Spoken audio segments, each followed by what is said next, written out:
There are many things to love about fantasy football, but one of my favorite things about it is that it's always evolving, it's always changing. Drafters are always getting sharper. Every year we see players that just the year before were pretty much afterthoughts in drafts and are now being drafted as absolute studs. I'm going to take a look at some players inside the top 50 picks who have seen their ADP skyrocket from a year ago and let you know should you or should you not be drafting them. And if you're wondering how it could be April and I'm talking about fantasy ADP and fantasy drafts, then you need to check out UnderdogFantasy.com because they have best ball drafts going all off season long.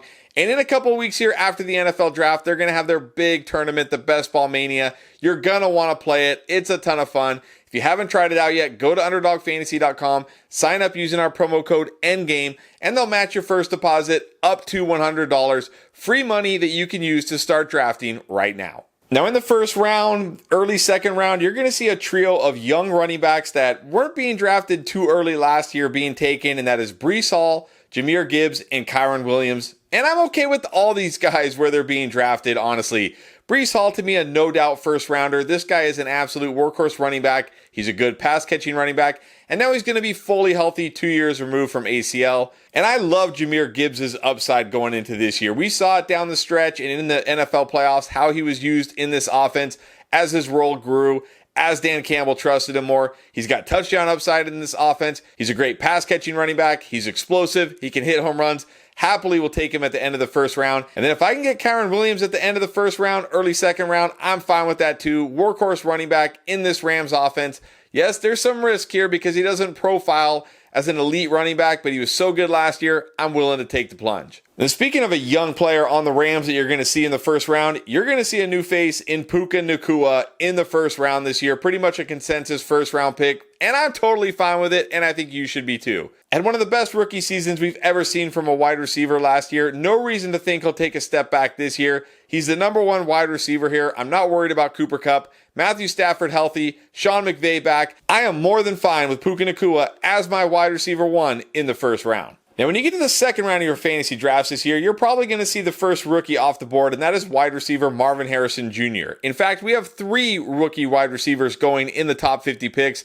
Harrison, of course, Malik Neighbors, and Rome Odunze. Now, this could certainly change after the NFL draft in a couple of weeks, but these guys are stud wide receivers, great prospects, and unless they land somewhere absolutely horrible like the Giants, they're going to probably be great in year one. I'm fine with all 3 of these guys in the top 50 picks, although I will say Rome Odunze to me is the one that's being the most undervalued right now. He should be much closer in ADP to the other 2 guys. So assuming he doesn't go to the Giants or somewhere else terrible, he's probably going to be the best value of the 3. But all 3 should be great in year one. Marvin Harrison Jr., Malik Neighbors, Rome Odunze, I'm fine with any of them, and you should be too. Now, also in round 2, we see some wide receivers going in this range that we're not going here last year, like Nico Collins, Brandon Ayuk, Drake London, and DJ Moore. So let's start with the 2 I like here. I'm fine with Brandon Ayuk or Drake London in this spot. Now, sure, there's some risk that Brandon Ayuk might get traded, but come on, if he does, it's probably going to go to a team that needs a wide receiver. It's going to be fine for him. And I know Drake London hasn't been great his first 2 years, but now he's getting Kirk Cousins, Zach Robinson coming over from the Rams to help that offense. It's going to be a much better offense. I'm buying into these 2 guys this year. I'm not buying into Nico Collins and DJ Moore at this range this year. Look, I did like Nico Collins here. I thought it was okay, but that was before they went out and traded for Stephon Diggs. Now there's way too many mouths to feed here. And DJ Moore, same thing. I thought he was a great value. I loved him earlier in the offseason, but then they went out and signed Keenan Allen, and now there's rumors they might be looking at a wide receiver at pick 9. I still like DJ Moore, but round 2 seems too early. And round 2 also seems too early for second-year running back Devon Achane. I like Achane. I think Achane has a ton of upside. I think Achane is going to have some monster weeks this year, but round 2 for a non-workhorse running back? Look, they restructured Raheem Mostert's deal. He's back. He's locked in there. There's also talk that they may be trying to draft a running back, but even if they don't, Achane is not going to be the workhorse here. It's not like a Jahmyr Gibbs situation where we saw him as the season went on get more and more of the work. Even when he was smashing, Raheem Mostert was still getting more of the work. Yes, Achane has that explosive ability, has that ability to hit home runs, but he also has the ability to not do that, which we saw many weeks last year. I just think in round 2, it's too early. Now, when we move down a little bit, one of the biggest risers from last year is Michael Pittman Jr., the wide receiver for the Colts. If you think about it, a couple years ago, this is about where he was being drafted. Then after a down season last year, he'd kind of been forgotten. You could get him, I think, in like round 7. Now he's back to being a 3rd, 4th round pick, and I think that's totally fair for Michael Pittman this year. I would happily take him here. He's the clear number 1 wide receiver there. He's an alpha wide receiver. And we saw last year, whether it was Anthony Richardson, Gardner Minshew, it didn't really matter. He was a stud. No reason to think he won't be a stud again this year. Happy with him here. And another big riser in this range is Sam Laporta, the tight end 1 from last year who came out of pretty much nowhere to dominate the tight end position.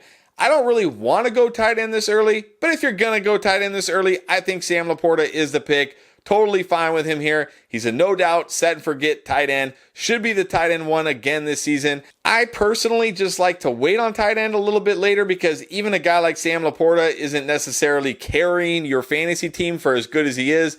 But if you're going to go tight end early, Sam Laporta here is fine. But I will say the tight end I do really like here who's seen his ADP also go way up is Trey McBride of the Arizona Cardinals. I know there's talk they're going to draft Marvin Harrison Jr. at 4, but you know what? I don't care. I still want Trey McBride. He was a target monster last year. He's a good prospect. People forget 2 years ago when he came out as a rookie, he was easily the number 1 tight end prospect. Sure, rookie year was a bit tough. He had to play behind Zach Ertz. But last year, once Zach Ertz went down, we saw the potential this guy has.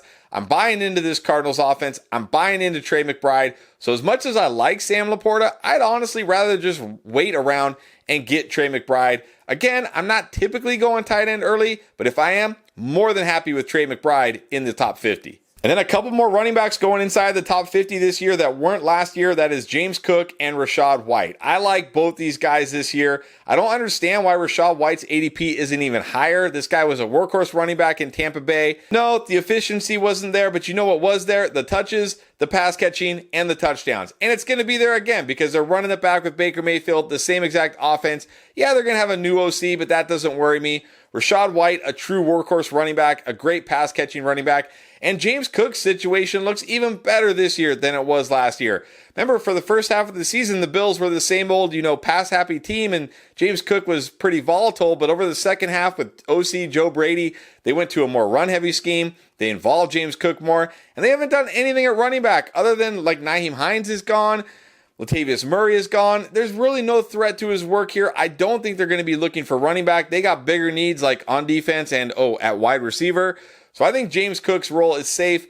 Upside in this offense that now is going to be a more balanced offense rather than a pass-heavy offense. And then finally, of course, we have a huge QB riser, and that is CJ Stroud, and it makes a ton of sense. First of all, he was fantastic as a rookie, absolutely phenomenal, and he got a new weapon in Stephon Diggs. Now, I'm not ready to prop CJ Stroud way up just because of Stephon Diggs. I've seen his profile. He's lost a step. There's areas of his games that he's definitely lost an edge in, but still, this is another weapon for CJ Stroud. It's going to be a pass-heavy offense. It's going to be one of the best offenses. I certainly worry that there could be a year 2 sophomore slump here, but at the same time, the upside is there. More than happy if you want to take CJ Stroud inside the top 50 as your QB1, because if he gets even better from last year, he could absolutely smash this year. So that's some of the ways fantasy football has changed so far in 2024, but it's going to change again after the NFL draft. But don't worry, we're going to have you covered. We're going to cover everything, videos, live coverage of the draft. But if you missed how free agency has changed the 2024 fantasy football season already, you can find out right here.